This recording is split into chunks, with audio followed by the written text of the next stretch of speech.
Please note that the number of people you see taking part in Zoom, in our experience, usually is a fraction of our total audience on Facebook. There is a Q&A box and a chat box you'll see at the bottom of your screen if you're looking at Zoom.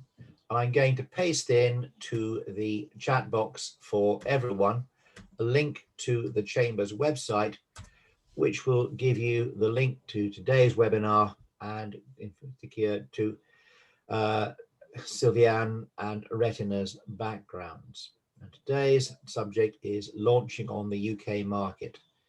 Now, the BRCC is a bilateral chamber. We are very keen to see business and trade flowing both ways between Romania and the UK. Only last week, I had a discussion with our Vice Chairman, Dan Kierval, and with the Romanian ambassador in London. And we are looking at how the Chamber can do much more in the UK market once things become a little bit more normal. But at the moment, one of the effects we've found of working under lockdown is that by being online, we can reach people throughout Romania, throughout the UK, and indeed throughout the world. So watch to see what we can do. I'm looking for some tips from Sylvia as to how the Chamber can also do much more in the UK market for Romanians looking to export to the UK and those who are already there. As I believe the diaspora in the UK is now the second largest after the Polish diaspora. So welcome back, Sylvia, and thank you very much for staying up so late and talking to us all. I know you'll have questions at the end of your presentation, so I shall hand over to you. Thank you very much. Thanks for the intro, Neil. Yeah, I was when we scheduled a meeting, I was supposed to be in Romania at this time. That was the plan.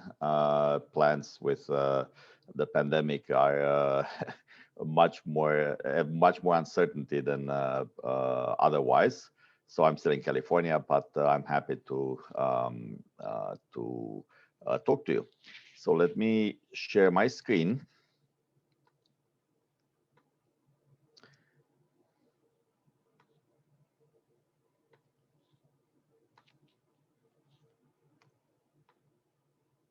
Okay, good. So we're talking today about launching in the UK market. And I'm not going to talk a lot about myself. I assume that for those of you who joined, probably you saw the poster. I'm going to just say a couple of things about myself. I'm a managing partner at Retina, a communications and marketing company with offices in Romania, in the UK, and United States, and a number of other countries, Austria, Spain, Canada as well. We're going to talk a little bit about the company later on. We're going to start with talking about why does it make sense to expand internationally, and also why in the United Kingdom. And then what do you need to succeed? What is it, and obviously what we can help in that regard. This is meant to be just an introduction, a high-level seminar. It's not going to offer in-depth recipes, obviously, but that's what we offer as part of our services, and we're happy to continue these kind of discussions offline outside of this webinar. Now, a couple of things about myself. As I was saying before, working with Retina, I worked with a number of Fortune 500 companies: Oracle, Sony, Retina, Cisco, Thermo, and so on. And I'm also teaching, as you might just finished a course at ASE. My home base is Stanford. I'm teaching at a number of universities around the world, in Spain, in Korea, and so on. But right now I have a couple of courses at ASE. Just finished another course at another university last week. Now, very briefly about the company. It's based in Silicon Valley, and we offer in general strategy, creative, and technology to cover most things that are needed in marketing in any country, most areas. We typically do not offer logistics, but in certain cases we do, or we contact with third parties as well. But in terms of strategy, we cover. We have extensive cover. We cover pretty much everything, and there are certain aspects or components that typically are part of marketing, which are distribution and um, the marketing mix and so on that we definitely cover. Okay. Now let's talk a little bit about why would a company expand internationally. Especially we're talking not just in general. It's not an academic course. We're talking really about Romania, and I would start with saying that in Romania, vast majority of companies do not export, are actually targeted toward the local market. There are a large number of companies that export to Romania, but much fewer companies that export, and large and small for that matter. And one of the reasons why we're having this webinar today is actually to encourage and increase exporting from Romania, because it benefits both markets. It benefits Romania, obviously, people who export, but it benefits, in this case, the UK market as well. Now, obviously the main reason, the primary reason for any company to look at any business strategy, this one included, is to increase revenue. And entering an international market doesn't just add. It's not a pure addition. It's just like selling to a couple of more people. It actually accelerates business growth. Once you enter successfully, it goes, typically done well, of course. It goes from zero to a certain market share much quicker than than a company would be able to expand by the same amount in the local market. And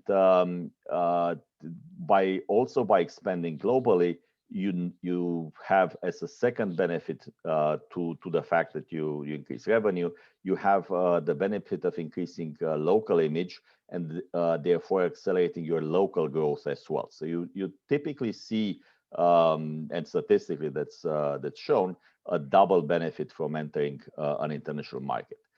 Now, with access to new markets, you also diversify your customer base, and generally that has, first of all, the value of hedging your bets, getting weathering, for example, economic changes much better, but it also helps you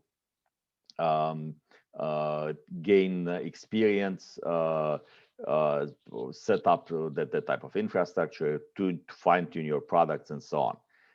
Now, it is arguable that if you have a good product, typically the local market is the one that you want to explore, and you want to establish yourself in. But at a certain point, and there are quite a few graphs on the internet for those of you who want to look them up, at some point it becomes much harder to expand further in the local market compared to expanding in other markets. And if a company has reached that point, the incremental investment needed is better spent with a new customer base. And opportunities in other markets can be more beneficial in terms of ROI. So they may have a higher return on investment compared to gaining additional market share in the local market. Okay.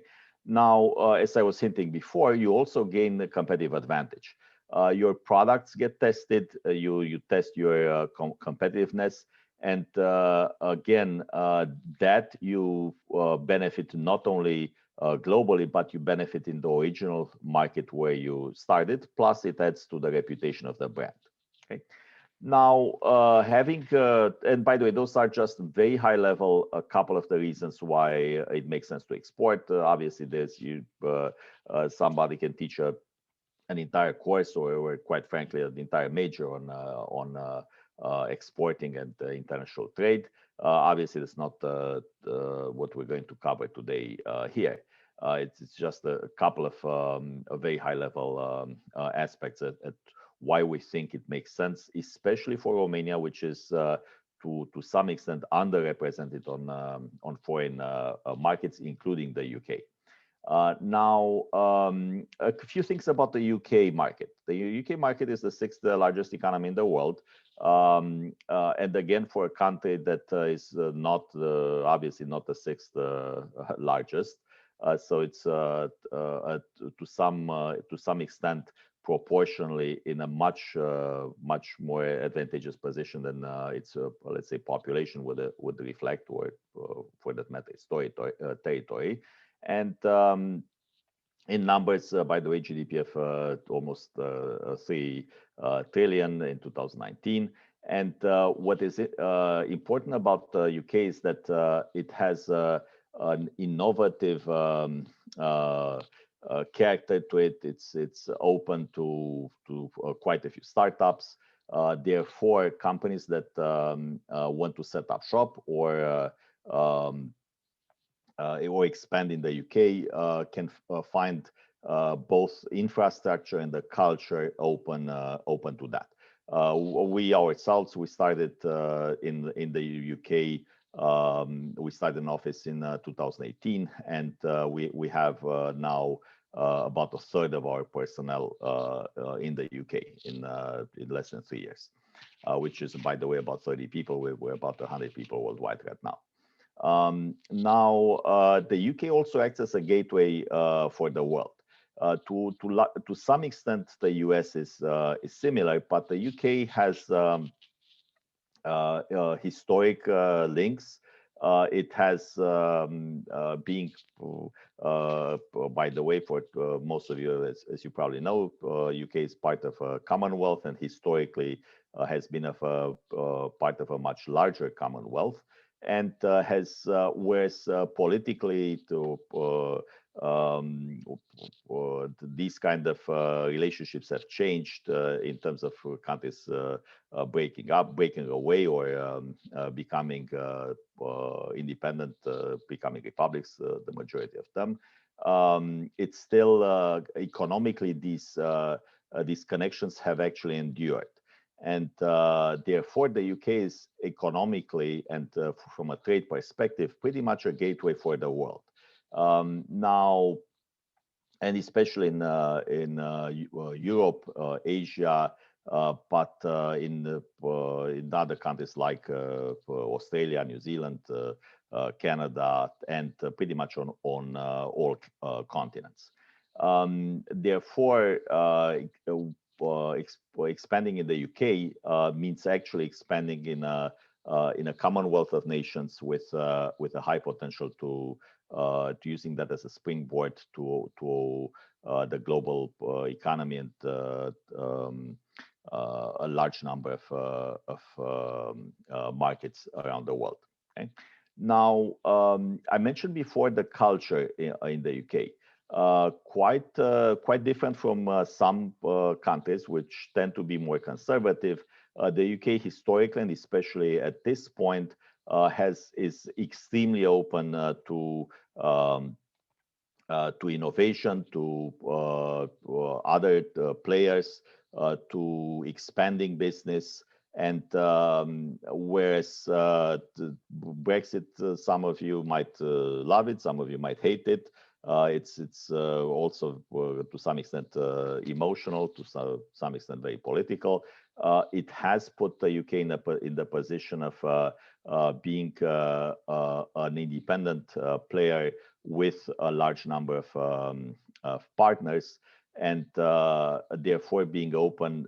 Not that it hasn't been before, but even more so being open to a variety of cultures, and which expands its historical connections, its heritage and also the makeup of the UK economy, which we know not only London. We have our main office, by the way, in Scotland, and we find that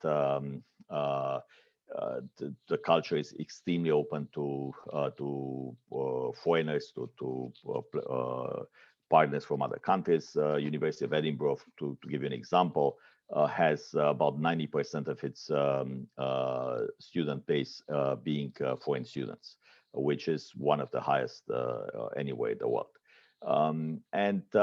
Now also the UK government is welcoming new businesses, new partners. There's an extensive program of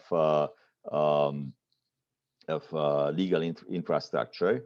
Also, corporate tax is relatively low, not necessarily the lowest anywhere, but it is the lowest in G20.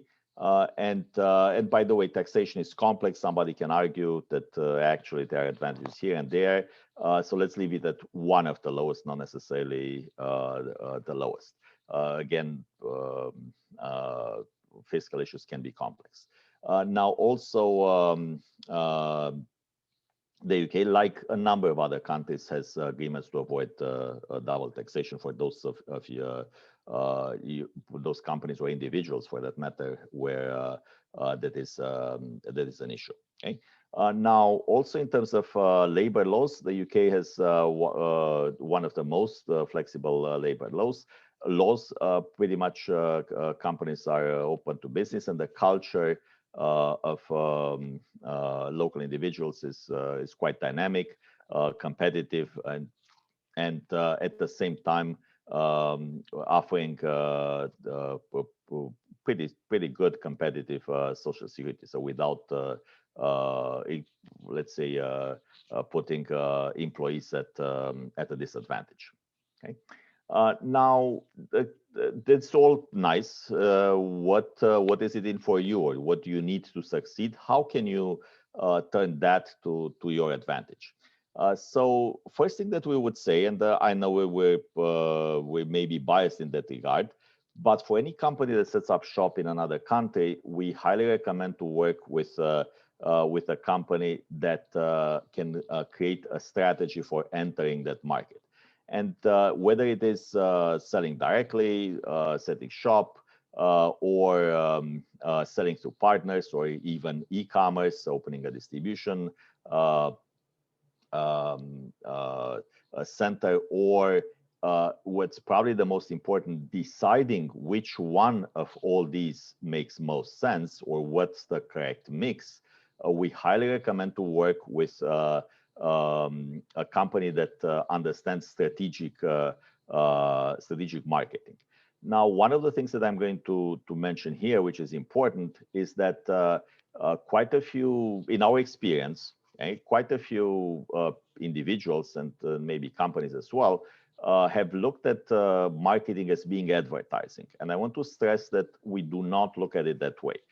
For those of you who took marketing in college, we know that whether you have the 4 Ps mentioned in Kotler, or it's 5 Ps or 7 Ps or whatever it is, one of them is actually promotion, which is advertising, and the other ones are other things. The point here is that marketing includes a number of other things, where advertising or promotion is a fraction, sometimes maybe 10, maybe 20% of marketing. Now, again, it's not that advertising and promotion is not important. It's very important, but it's definitely not everything. And especially things like positioning,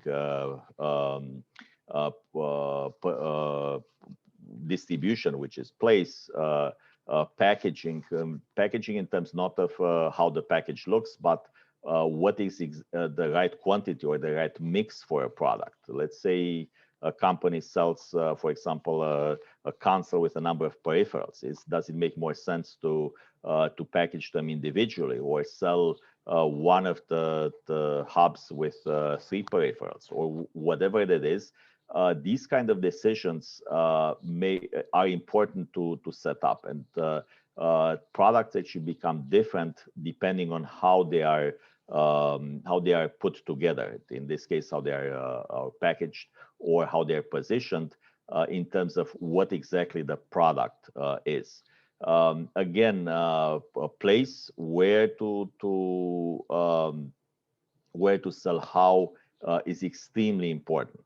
And again, all these different things, which I'm mentioning them quite superficially here, are absolutely critical for success in the market.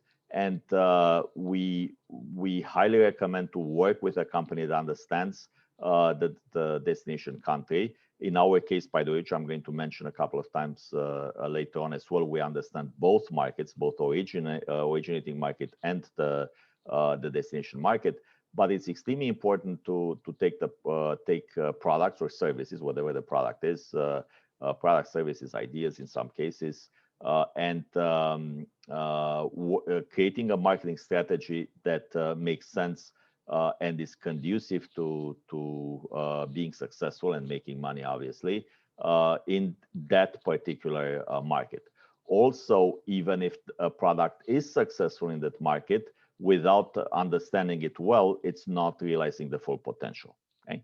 Now, one of the things that I mentioned before is that most likely you will need logistics, whether it's, let's say, transporting product or small things like local accounting or company registration and so on.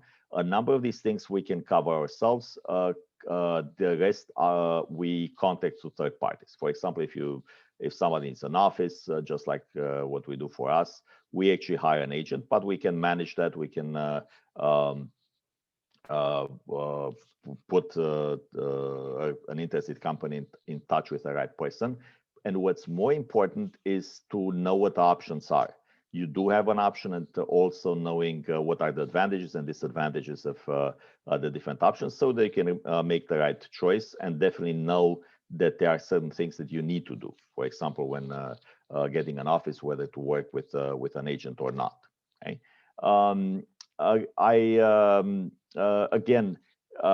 I stress this quite a bit because having a strategy overall, which, by the way, I'm going to mention this as well, doesn't take 20 years to develop.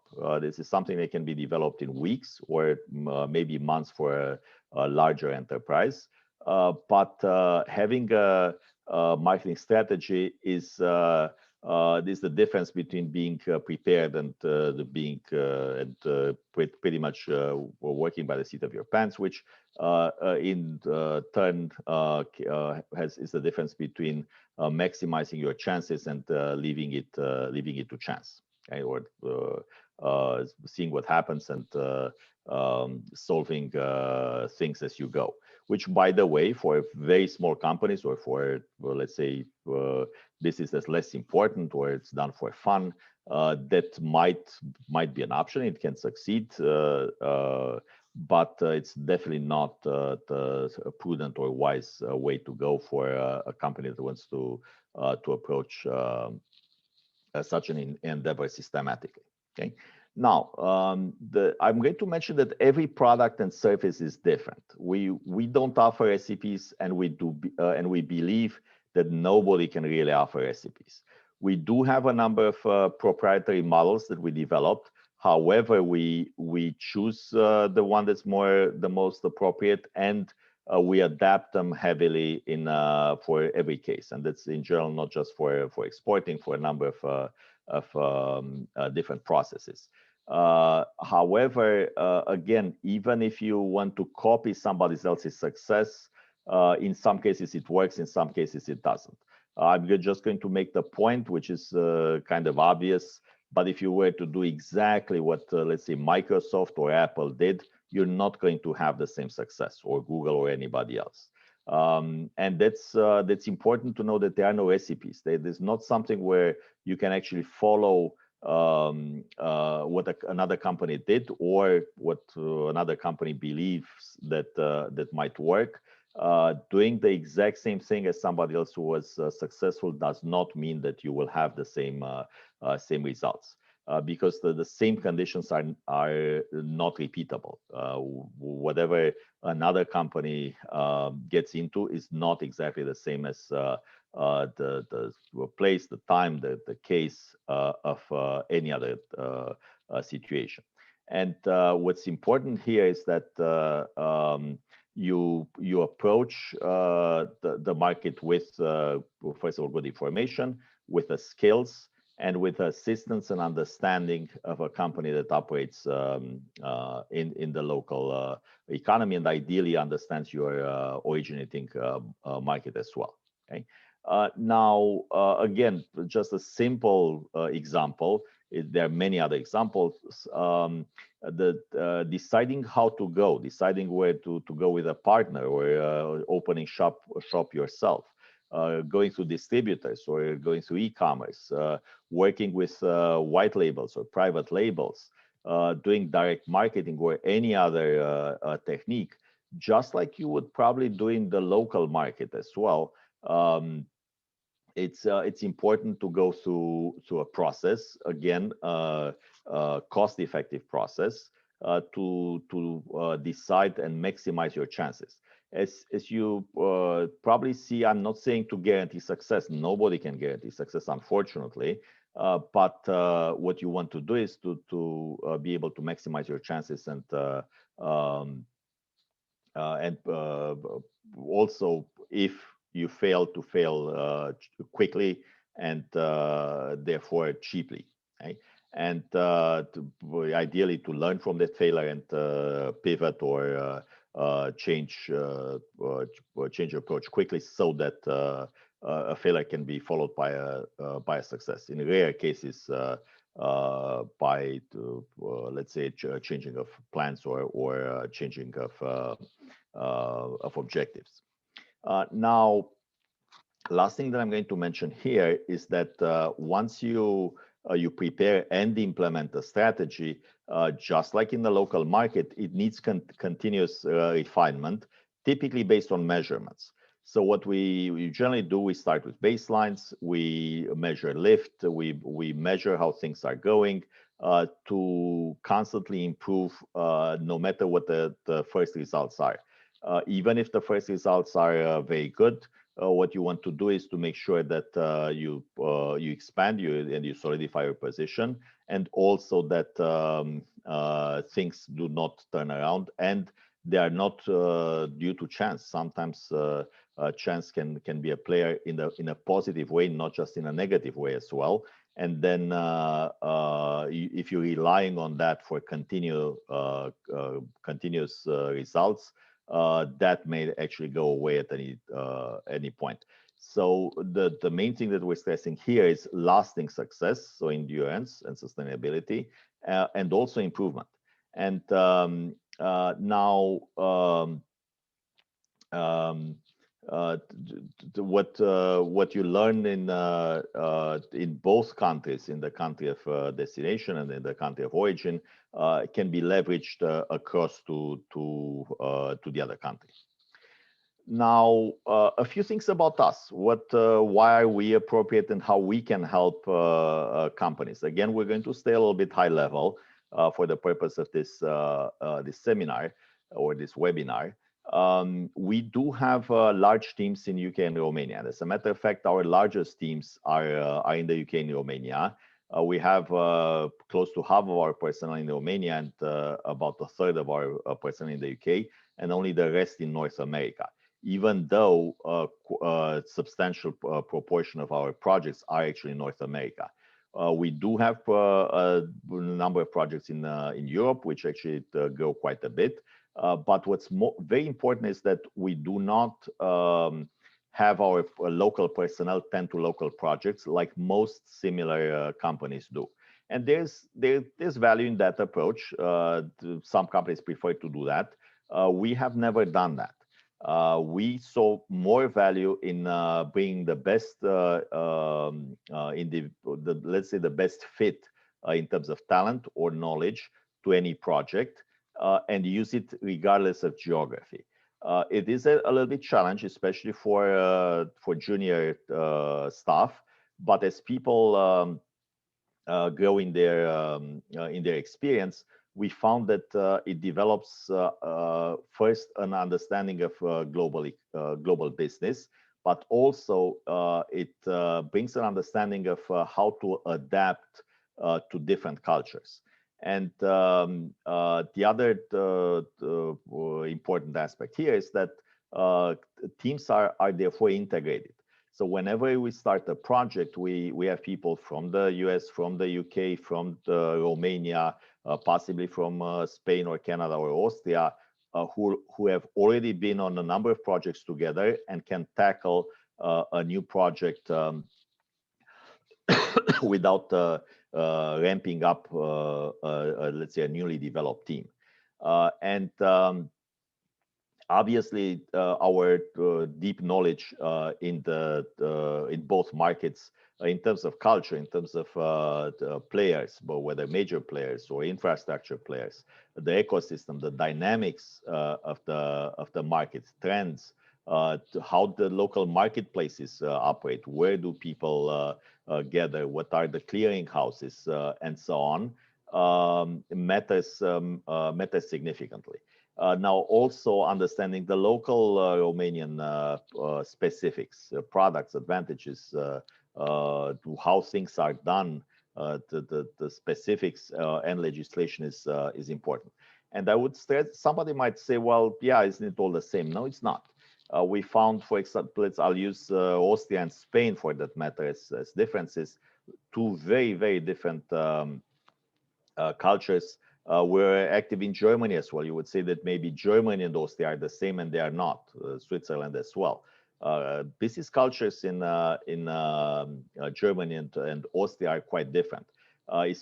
We saw that especially in the downturns, for example, in 2008, the German economy was hit much more because it was much more inflexible, whereas the Austrian market has been more flexible. At the same time, there are differences in terms of, for example, in Germany, you can do business just like in the US or the UK, for example, on the phone, whereas in Austria, it's much more accustomed to meet with people in person, to create relationships, and sometimes doing business with a longer term horizon than in the other countries. So knowing of that and how that actually operates is quite important, and it can one, create competitive advantage. Second, it can be the difference between success and failure. I'm going to quickly look at the comments just to see what kind of comments we have. Okay, good. So it's no questions yet. Now we're going to have a Q&A at the end as well. Now, what are the services that we provide, and what we think any company should actually source or get a partner to take care of? We divide them in three areas, and those are strategy, creative, and technology. And I'm going to mention a little bit about that. By the way, I'm going to, at this point, also say that whether we work with a large Fortune 500 or Fortune 100 company or a small mom and pop shop, we are very sensitive to budgets. And we use technology as well as experience to actually maximize budgets and minimize costs. But I'm going to mention really quickly a couple of things in this area. In terms of strategy, I think I talked extensively. You need a plan. By the way, what I'm teaching as well is what's the difference between a strategy and a plan. A strategy is a plan that includes uncertainty. Whereas when you build a building, for example, in the plan, when you enter a market or on the military field, you don't know how the other players will react. Therefore, you can't actually have a plan that where you can follow the exact steps. You need a plan that has contingencies, that deals with uncertainties that are inherent, typical in in such a situation. Now we do cover creatives, and by creatives we mean first and foremost the messaging. The messaging is different from country to country, as I was saying before, even between Austria and Germany, especially for products that are a little bit more complex or very complex. How you position them, what exactly are you saying matters quite a bit. We all know of cases that are hilarious, where people went with a term or a positioning from one country that did not work at all in other countries. However, what I would tell you is that that's not rare. That's, as a matter of fact, that's actually quite frequent. And whatever works in a market does not automatically work in another market. And the incidence of other than, let's say, the most basic or common products is probably more the case than not. So being more than 50%. Even in fast-moving consumer goods, which are these days much more, let's say, portable from one economy to another or one market to another. But even there, quite a few messages need to be need to be adapted and not necessarily translated, but transcreated.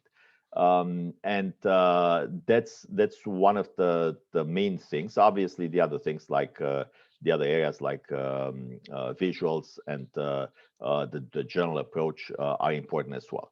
Now, moving to technology, what I'm going to mention is that technology in most economies or in most markets in the world is extremely important for marketing, not necessarily that much in Romania. We see technology being much less used in Romania. But what this means is that in order to be competitive in the UK market, in this case, because that's what we're talking about, making use of marketing technologies, of platforms, is absolutely critical. We have extensive experience with marketing technologies. We're partnering with the major vendors like Adobe, Oracle, Salesforce, HCL, IBM, and so on. IBM divested most of their marketing technologies in the last year or so. But I think I mentioned Salesforce, by the way, as well. We partner with these companies and a number of smaller players as well to make use of modern marketing technology, which is very commonplace in the UK. Whether you're talking about outbound or analytics or even marketing operations, integrating channels, integrating markets, and so on, digital marketing, social media, and so on, extremely important in the UK market. It's rather rare that a plan without technology can actually succeed. And maybe I should mention at this point that what I was saying before is that Romania is underrepresented in the world trade. What I would also add to that is that when it is represented, it's represented with commoditized products, with raw materials, with wares that are not high margin and let's say and branded or higher value add. And the joke in Romania is that we export flour and we import biscuits or crackers. And to a large extent, that is actually true. Now, talking about technology, whenever you export commoditized products, it may not matter as much. However, whenever you sell or market or launch products that have higher value add, all these different aspects, strategy obviously for pretty much everything, but the creative and the technology are absolutely critical for success, for competitiveness. Okay. Again, I'm going to stress this. We do that with having budgets and the appropriate budgets in mind. Whenever we work with a company, whether large or small, we start with including ROI in the strategy, and that's something we recommend for everybody. Not doing things just because they are there or because they are cool, but making sure that there is a return on investment on the radar, a viable return on investment. Again, there's no guarantee, but at least at the minimum, at the absolute minimum, the possibility of that return on investment needs to be well understood and ideally documented. Okay. Now, I mentioned before that our personnel is both physically and culturally integrated in both the destination market and the local market, and that actually helps with mitigating risk, increasing the chances of success, but also accelerating the timeline. Pretty much with enough money, you can do pretty much everything. Whether we're looking now at going to Mars, what Elon Musk's enterprises do, or Bezos's space company, with enough money, you can actually tackle any problem. Success is more elusive in certain cases. But not everybody has the resources that Amazon has. Therefore, what you want to do is to be able to accelerate timelines, to accelerate processes, to enter markets well and well prepared, and with a proper strategy, creative, and technology, but with fitting budgets. Not with budgets that will cripple you or will put you in the position of creating difficulties to recoup those investments. And typically some experimentation is needed, but having knowledge beforehand minimizes the need for experimentation and research figuring out. Because in most cases, we can actually accelerate that.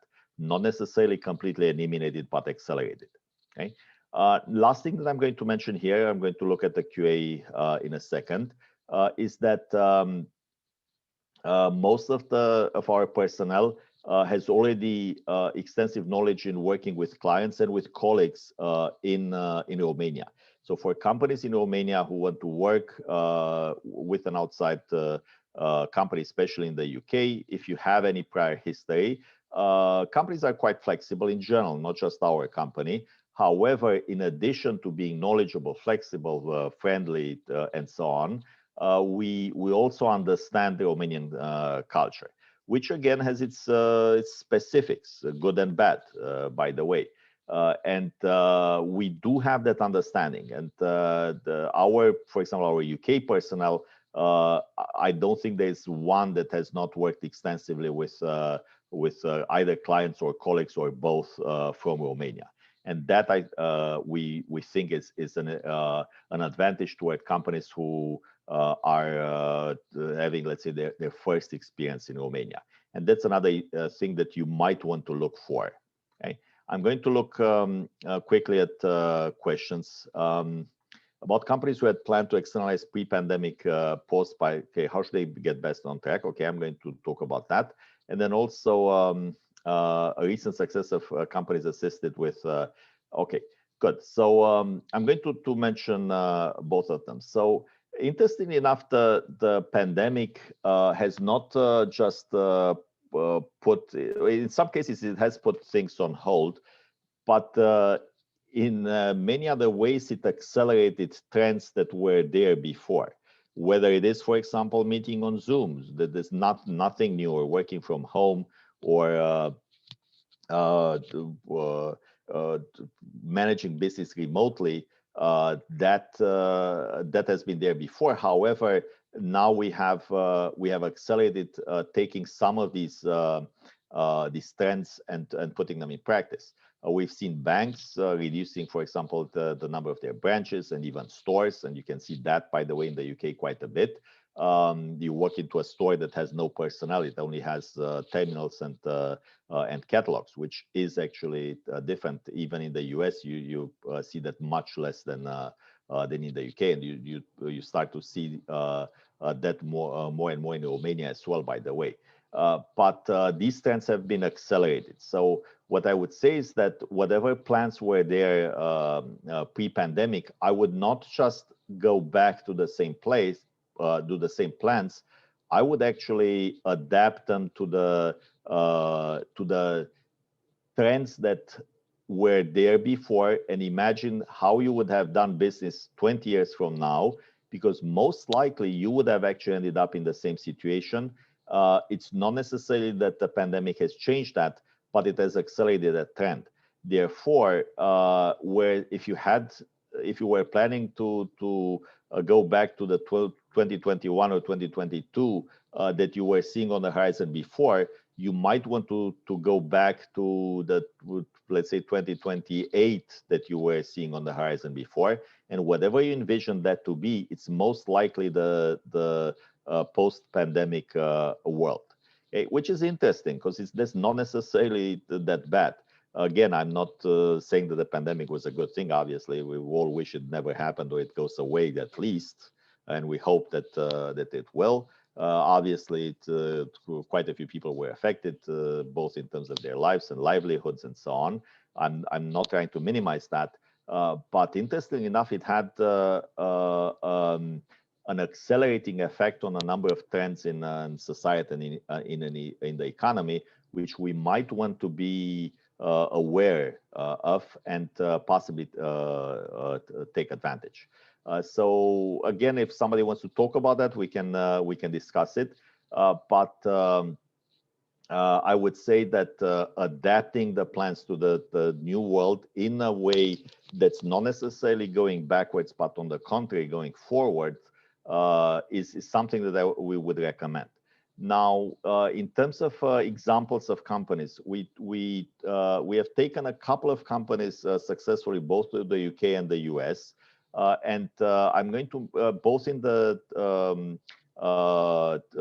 specialized categories, which in one case, by the way, it was fast-moving consumer goods, but also in the technology space. So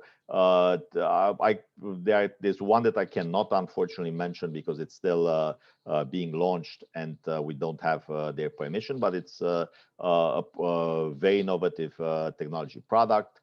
Company that needed to create its a number of different components in the strategy, in the creative, and in the technology space. And we've helped them position. We found early on a need to reposition. We spent a couple of weeks for a discovery that we found out that out of that discovery, we need to extend it a little, in that case, for another week, and then repositioned.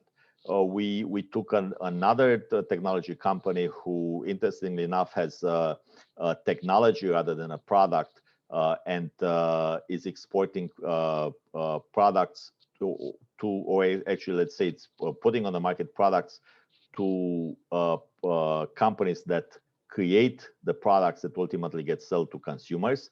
However, they needed to create that market as well. So that's a somewhat complex ecosystem. And then we have a couple of players in the beverages area and in the cosmetics area, which again, they needed especially positioning and creative, in one case, complete branding, and where all aspects of strategy needed to be looked at in terms of how to sell. In a couple of these cases, by the way, we used let's say classical approach, which is a mix of getting into retailers as well as e-commerce. And in a couple of cases, we ended up using private labels and pretty much working with with local players that were already established in the market. Now, again, very, very different cases with very different approaches, very distinct components and needs as well. I see that there is another question. I'm going to quickly go over the next slides and then go back and open it up for questions completely, as we have about 10 minutes left or less. I'm going to just breeze through the next slides. They are mainly about our company. For those of you who are interested in getting partnering with us for launch in the UK, we do have offices around the world. We used to have an office, by the way, in London as well, and we might actually reopen. Right now, the majority of our personnel is in Glasgow. However, we find that we can tackle the UK market pretty well as it is. Also in Romania, we have offices in Bucharest and Brașov, but we have personnel inclusion in Iași as well. As I was mentioning, around the world. I want to mention our awards. This is just a subset of our awards. We were named Agency of the Year last year by the Association of National Advertisers, which is the most prestigious organization in the field in the US, and by the DRAM, which is the largest organization in Europe of this type. And we have awards for pretty much everything. We're for strategy, for content, for technology, even as for entrepreneurship and growth. In terms of our portfolio, we have had let's say a preference or a preponderance, maybe I should say, of large companies. Cisco, Thermo Fisher, Fortune 100 companies have been the majority of our portfolio. Lately, we started increasingly adding medium-sized companies and a number of startups. Beeble, which you see here, is such a startups there where we did complete branding. And it is a foreign company as well, entering a new market. And we continue to add large brands like Facebook as well. We work with universities. We work with U.S. government as well. There's been quite a bit in the press. We got hired to develop strategy for the U.S. For the U.S. image in the world. Different times, different needs, and so on. Now, that's about it for the company. I'm going to go through the last question here. What are the legal challenges triggered by Brexit? Here's my view on that. We're talking to companies, and we have helped a number of companies enter the US. US is a new market, and that didn't, obviously, was not part of the EU. I would approach UK as an opportunity. Whatever happened is history, and it's not necessarily that bad. I would look at the advantages of the UK having been in the EU and having established all those connections, just like it has the connections to, if you want, Singapore or Australia or India for that matter, and so on. And I would say that in terms of setting up shop and exporting, I see more advantages than disadvantages with the current position of Britain. I'm not going to again get into whether Brexit was good or bad. That's, as I said, a highly emotional issue and political. However, I wouldn't worry. And the other thing is, if you, for example, if you want to export, let's say in Australia or in Canada, you wouldn't worry about what happened last year or what happened 5 years in terms of change. You would look at the market as it is. That's what I would recommend with the UK as well. And it's a very, very advantageous market. There are low barriers. There were always barriers. There was not never even now. If you want to export in or set up shop in Germany or Spain, the barriers are just as much of a different nature, whether cultural or let's say have importance in strategy and positioning, and not necessarily a certain legal facilities or certain forms that you need to fill out or set up. I would say that that's almost, I would go so far, by the way, and say it's almost a non-issue. I wouldn't care. I wouldn't. It doesn't matter. And it's the same if you want to, for example, do business in Switzerland, which, by the way, is much harder than to do in the UK post-Brexit. Again, to me, right now, one, there's nothing you can do about Brexit to change. So I would look at the market as it is. And second, it's by far not bad. It's not something that I think people need to worry significantly about. Let me mention one other thing, for whatever is worth it. The Indians and the Chinese, they do not worry. They don't care if it was a Brexit or not Brexit. It's a culture of how do I export, how do I make the money, and it doesn't matter. It's not necessarily a bad approach. I would say it's a very healthy approach. Let's do business in the conditions that we have, and conditions will change. And the other aspects of understanding the markets, understanding the economy, understanding the cultures are much more important than being part of the economic, let's say, block in terms of exporting. Now, socially and politically and so on, that's a different aspect, but it's not why we're here in this seminar. And that's a different ballgame. That's for governments and to experts in that area to figure out. But for the purpose of entering markets, I would not suggest somebody, again, we're not in the situation, but somebody to act any differently if you had a choice. Let's say I can flip a switch with Brexit or without Brexit. The differences are not that significant, in my opinion. Again, I'm telling you my opinion. In any case, good questions. We have only a couple of minutes. I can take maybe one more question if anybody has anything else.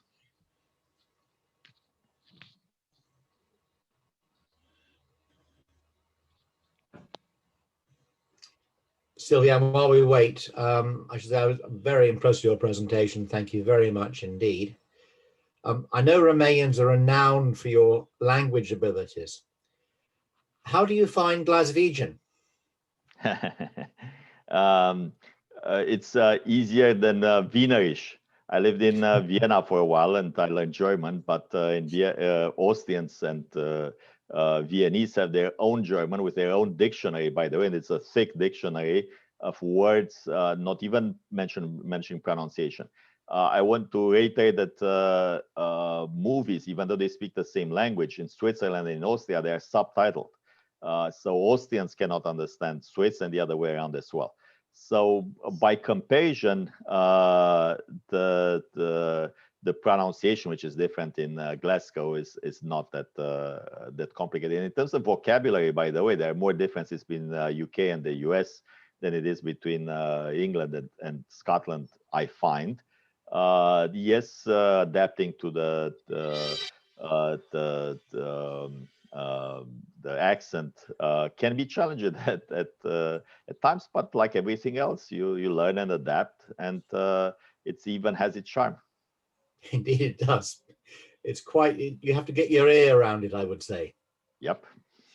Have you any other questions? Okay, if not, thank you very much. Neil, maybe you want to close it. Thank you very much. And anybody who's interested, I'm going to put, I think I do have one more slide here, which is our contacts. Yes, so if anybody is interested in talking to us post this event, please do that. You can contact me, Sylvian@retinab2.com, or Anna Marin, which is obviously anna.marin@retinab2.com. And we're happy to engage with you to assist you or discuss possible assistance with exporting the UK. And I want to leave you with a message of that if you did not have that thought, definitely consider it. It's good for, first and foremost, for a company. It's beneficial to both economies, and for whatever is worth it, I'm going to say it. It helps with world peace. Thank you very much. Thank you, Silvian. And I hope you're able to get home to Romania before too much longer. Sănătate mult. Mercy from us.